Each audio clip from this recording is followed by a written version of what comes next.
खुलुमबाय स्टुडियोआव आं उदांस्रि मुसाहारि बर' हारिनि गेजेराव बयनिख्रुइबो लाजिनांथावसिन दैदेनगिरि होनोबा हाग्रामा महिलारि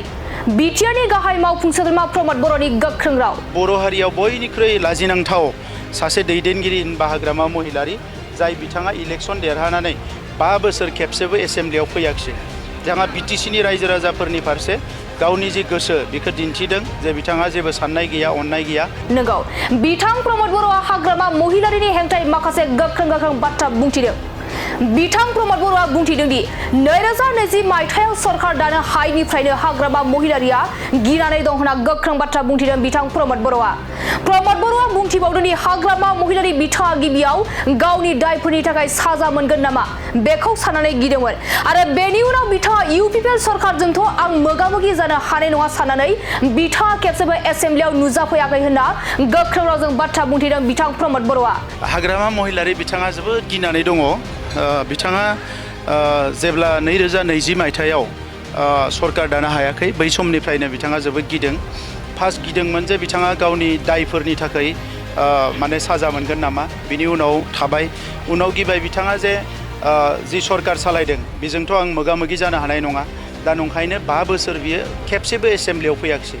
आरोबाव प्रमद बर' बिथाङा गोख्रों रावजों बुंथिबावदों दि बर' हारिनि गेजेराव बयनिख्रुइबो लाजिनांथावसिन दैदेनगिरि होनोब्ला हाग्रामा महिलारि जाय बिसायख'थि देरहासेयावबो 5 बोसोराव खेबसेबो एसेम्ब्लियाव फैयासै होनना गोख्रों रावजों बाथ्रा बुंथिदों बिथां प्रमद बर'आ बेनि अनगायैबो बिथां प्रमद बर'आ हाग्रामा महिलारिया बिटिसिनि रायजो राजाफोरनो गावनि गोसोखौ दिन्थिदों जे बिथाङाव जेबो साननाय हनाय गैया आरो लोगोसे बिथाङा एसेम्ब्लियाव फैयालासिनो देबरगाव बियाबनि रायजो राजाफोरनो जेबो साननाय अननाय गैया होननानै फोरमान होबाय होनना गोख्रों रावजों बाथ्रा बुंथिदों बिथां प्रमद बर'आ आरो हाग्रामा महिलारिखौ नंखाय बाथ्रा होनानै राजखान्थि खालामो होननानैबो गोख्रों बाथ्रा बुंथिबावदों बिथां प्रमद बर'आ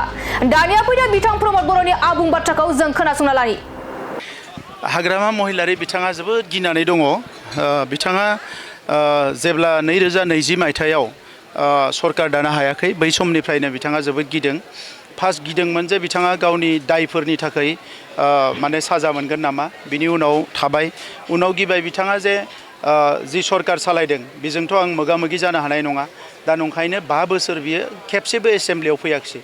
आरो बर' हारियाव बयनिख्रुइ लाजिनांथाव सासे दैदेनगिरि होनबा हाग्रामा महिलारि जाय बिथाङा इलेक्शन देरहानानै 5 बोसोर खेबसेबो एसेम्ब्लियाव फैयाखिसै बिथाङा बिटिसिनि रायजो राजाफोरनि फारसे गावनि जि गोसो बेखौ दिन्थिदों जे बिथाङा जेबो साननाय गैया अननाय गैया आरो लोगोसे देबरगाव समस्तिनि रायजो राजाफोरनि फारसेबो बिथाङा जेबो साननाय गैया अननाय गैया बे बाथ्राखौ बिथाङा फोरमान होबाय एसेम्ब्लियाव 5 बोसोर फैयालासिनो थानानै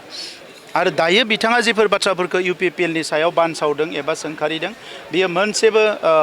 माने थार नङा गासैबो नंखाय बाथ्राखौ बुंदों आरो नंखाय बाथ्रा बुंनानैनो बिथाङा राजखान्थि खालामनो नागिरो बेखौ रायजो राजाफ्रा बयबो मिथिगौ सनितपुर बिश्वनाथआव बिथाङा मिटिं गानो थांदों जि समाव सरकार दङमोन बिथाङा थाङाखिसै बेवहाय 1 बिगाबो हा बिथांनि दिनाव फरेस्ट ओनसोलाव होनो हायाखैमोन दायो हाजार मानसिफ्रा दिनै हा हुनि जेंनाया जोब्बाय सनितपुर बिश्वनाथनि गामिफ्रा बड'लेण्डआव हाबनाय नङामोन होनना बुंदोंमोन दिनै बड'लेण्डआव हाबबाय दा बे जेंनाफोरखौ मोनसे सुस्रांजानायखौ नुनानै बिथांमोना समखिदों ओंखायनो राजखान्थि फारसे जानला मानला खोथाफोरखौ बुंदों नाथाय बेफोर बाथ्राखौ बुंनानै इउपिपिएलनि फारसे बर' माहारिजों लोगोसे गुबुन माहारिनि जि अननाय आरो मोजां मोननाय दायो फैदों बेखौ बिथांमोना मालाबाबो फिदिंफिननो हानाय नङा आरो एबार इउपिपिएलआ बयनिख्रुइबो बांसिन मासि लानानै हारसिंनो सरकार दानो हानाय थासारियाव फैगासिनो दं